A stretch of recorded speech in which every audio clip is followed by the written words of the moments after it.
कर सकता है, तभी सफल हो सकता है। तो आप जी को परमात्मा ने ऐसी सुविधाएं दी है, खाने के लिए सुंदर अन्न, फल, आहार, काजू किस्म, सेब, संतरे, दूध, दही और सद्बुद्धि दे रखी। मकान झोपड़ी गालो, प्राकृतिक आपदाओं से बचने के लिए भूख लगे जब भोजन खा लो, प्यास लगे जब जल पी लो, सब उपलब्ध है। उसके साधन बता दिए, जल ऐसे मिलता है। और फिर करना क्या था, बस बच्चे पैदा करो, इनको ब्याहो, इनको बस पाल पोस दो, फिर मर जाओ। क्या यही काम था इसका? ये तो पशु पक्षी भी कर रहे हैं।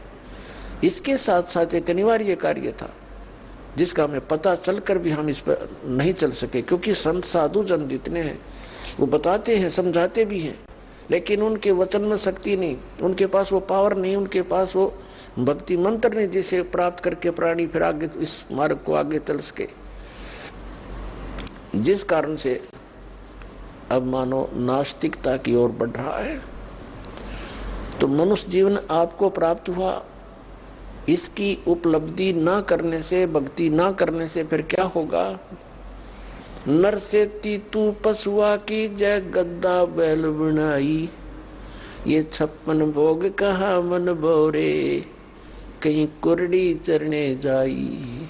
पुण्यात्मा, जब तक हम सत्संग नहीं सुनते तब तक हमारे ऊपर इस काल के माया रूपी भांग का घना नशा होता है। कबीर साहब कहते हैं, कबीर ये माया अटपटी, सब गट आण अड़ी, और किस किस ने समझाऊं, या कुएं भांग पड़ी। जिस संसार में हम रह रहे हैं, यहाँ प्रत्येक व्यक्ति के एक ही विचार हैं और एक जैसे ही उसकी गाइडलाइन होती है। अपने बच्चे को शिक्षा के लिए भेजते हैं तो भी उद्देश्य यही बताते हैं कि तेरा रोजगार ठीक हो जाएगा। यानी जो भी ट्रेनिंग हमें मिलती है, रोजी रोटी और कपड़ा और कोठी इनके बनाने की ही मिलती है। तो उस समाज में रह कर के आप अपना उद्देश्य भूल चुके हो।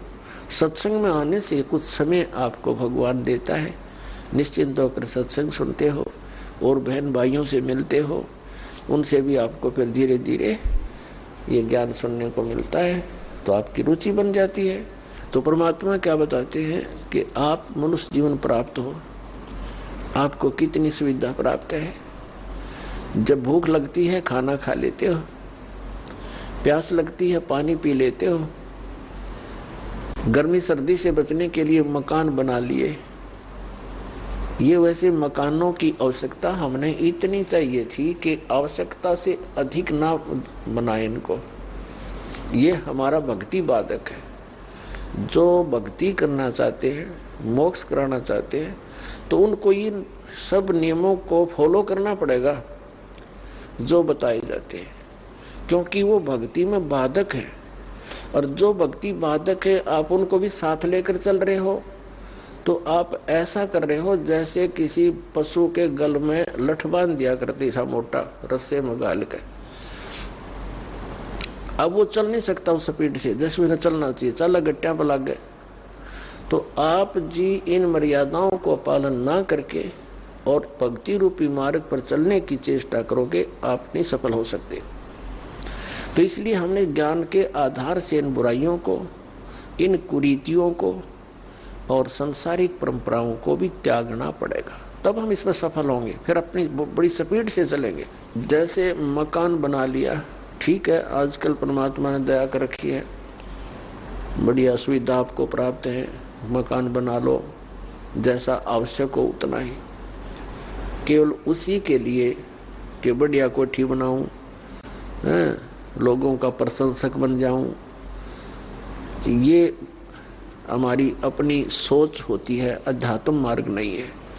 तो मकान बनाओ जितना आवश्यक हो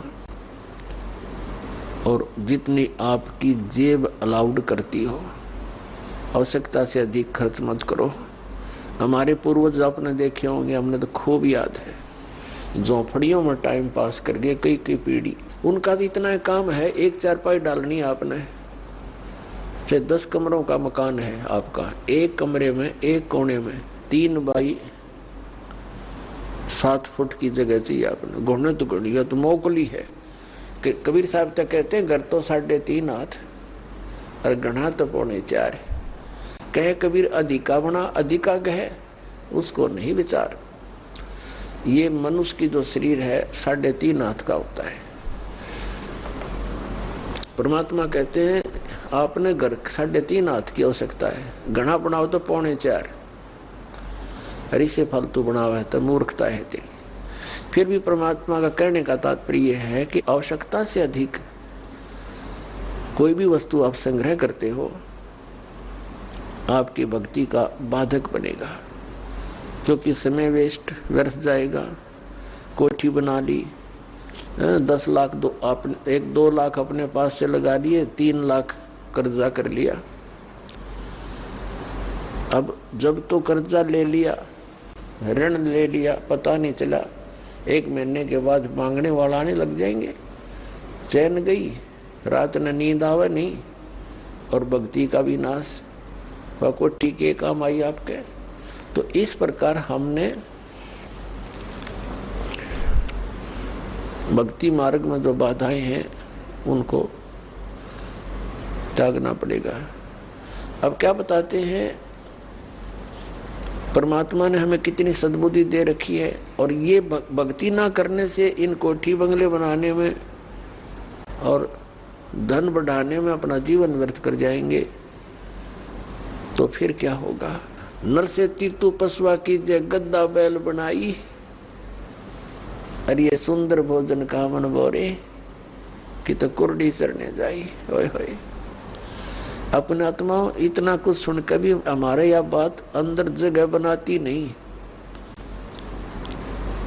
क्योंकि हमें ये सब सुविधाएं उपलब्ध है और हर समय है, और ये तो आपके अंतिम सांस तक आपको रहेंगी जब तक मनुष्य जीवन में हो। क्योंकि माता पिता बच्चों को जब तक वो कॉलेज स्कूल नहीं छोड़ता वो सुविधा देता ही रहता है, और जो बच्चा उसका सदुपयोग ना करके आता है तो फिर वो बहुत दुख उठाता है। तो इस प्रकार सत्साधना भक्ति करने से मोक्ष होना था, जहाँ जाने के बाद फिर लौटकर कभी संसार में नहीं आते, वहाँ हमें बहुत सुख होना था।